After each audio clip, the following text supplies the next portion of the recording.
हुआ है, उसको ये टैग दिया था कि ये तो 500 के आदमी है। और उसको जब मैंने ये ललकारा कि सियालकोट के बाजार में या तुम बिकोगे या हमें खरीदोगे, और उस वक्त उसको ये इल्म हो चुका था कि international journalist council of Pakistan की ताकत क्या है। वो ताकत एक फर्ज वाहिद की नहीं है, पूरे पाकिस्तान के कलमकारों की ताकत है, दुनिया के 39 ममालिक के दोस्तों की ताकत है।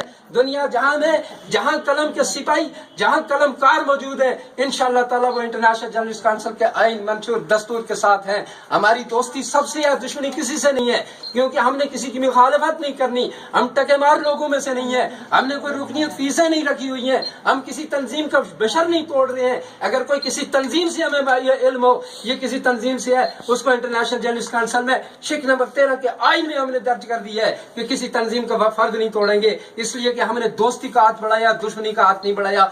और ये इंटरनेशनल जर्नलिस्ट काउंसिल को वाहिद एजाज हासिल है जो पाकिस्तान भर के तमाम प्रेस क्लब्स के सुदूर ने हमें खुद बुला के, बरमला बुला के इस्तकबालियत दी और हम हर जगह पहुंचे।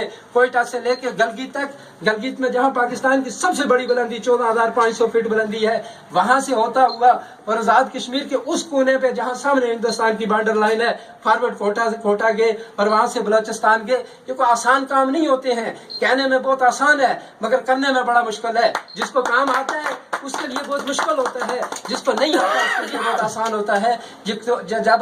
जब आप किसी मिशन के लिए निकलते हैं तो फिर भूल जाओ कि हमारे आगे कौन सी रुकावटें आएंगी, कौन बदमाश आएंगे, कौन वहाँ वडेरे आएंगे, कौन जागीरदार आएंगे। जब आप बलोचिस्तान के अंदर गए थे तो ये लोग अपने अंदर का वसवसा और डर